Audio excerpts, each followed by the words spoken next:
Hey everybody, MBG here today with a look at the new Nurgle Putrid Blightkings, which hopefully forms the basis for a new end times book for Warhammer Fantasy. I'm on location at the Forge and Narrative World Headquarters, which is basically Paul Murphy's basement. But this is where the magic happens, folks. He's actually editing the next podcast right now as we speak around the corner in his easy chair.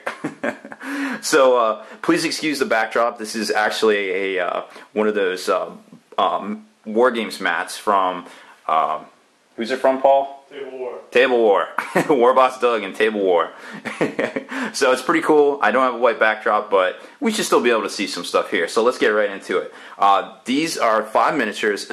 You're looking at bigger size bases, so obviously these models can do really well for like a Terminator conversion or something like that. Actually, at first, when I first saw these, I didn't realize how big they were, and I was like, oh my gosh, these things are huge.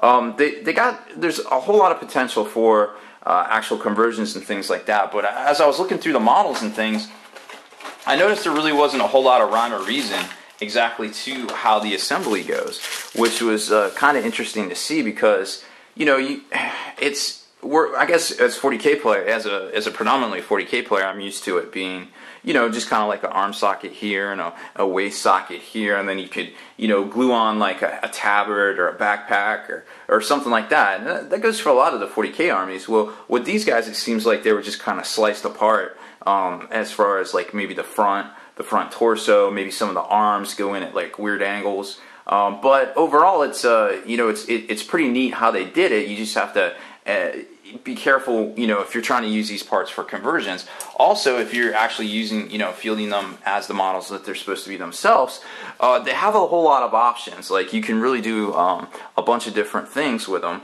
And so I wanted to show you this instruction manual because it really shows all the stuff you can do with it. So the first one here, you can kind of get an idea of how they actually break these things apart. So you got like a back piece here, you got a front tabard, a head. All the heads are mostly interchangeable, which is kind of cool. Then you've got like this arm that kind of goes on here at a weird angle. Then you put a shoulder pad on over top of it. It's like a 2-part shoulder pad almost. But as you notice here, you can change out the hand weapon, which is pretty cool. And then the left arm just kind of glues on, more of what we're used to, but it's still got that kind of little what is it, a little stump there, right there, a little recess. So kind of interesting how they do it.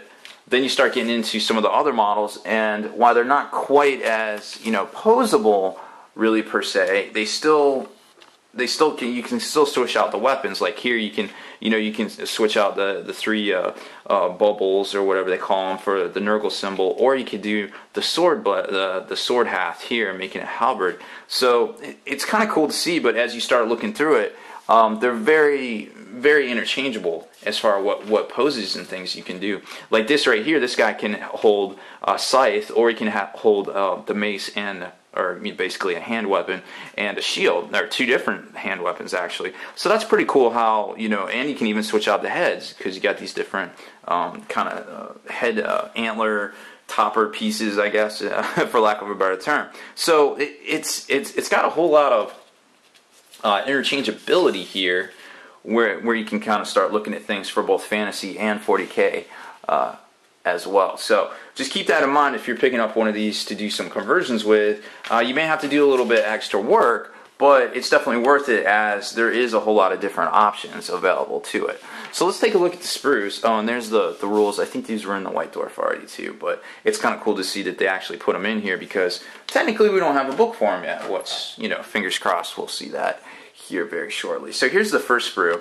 And, you know, it's a pretty standard size sprue. You get 3 in the box, so, you know, it's pretty much, you know, Terminator size, Terminator priced, things like that. So you've got these different size shields, and as you can tell by my fingertip there, that shield's actually pretty big. So that's cool to see. Then you've got a Nurgle symbol one, a lot of hand weapon options.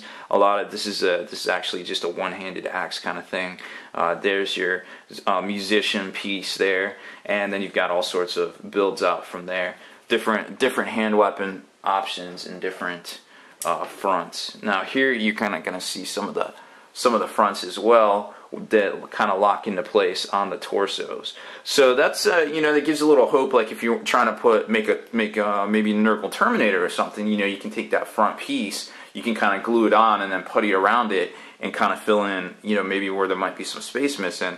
You might have to shave it down, you might have to do some work, but I mean, that's what makes the hobby interesting for me, and I can really appreciate that, some of these conversions we're going to see coming out using this kit are going to be, they're going to be actually very thorough and very kind of, hard to do. So, definitely always keep that stuff in mind.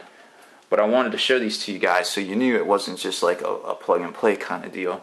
And here's some more legs and things. And you also see that some of the pieces go on the back, like there's a back tabard also, as well as front tabards on some of the different models. There's another large shield. The shoulder pads are just fantastic. I mean, those things are amazing and really lend to that whole kind of like hodgepodge kind of look to most Nurgle models or figures in general. So there's all that right there, and more halves that you can switch out with depending on which version of weapon you want to go with as well. So that's pretty much it for the Nurgle Blightkings.